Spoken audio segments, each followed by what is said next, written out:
Keeping the Army National Guard rolling is a huge task. It means keeping a massive amount of vehicles, equipment, and units well maintained and supplied.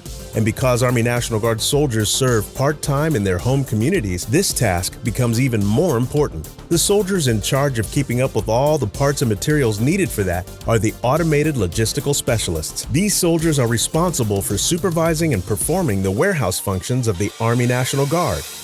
When an Army National Guard soldier or unit has a need for specific parts or equipment, the Automated Logistical Specialists make sure they get the supplies they need.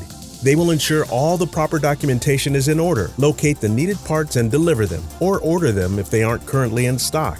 It feels really good knowing that so much gets done just because of us. We're the backbone to making sure everything runs. You can learn more about how to serve your community part-time as an Automated Logistical Specialist at nationalguard.com.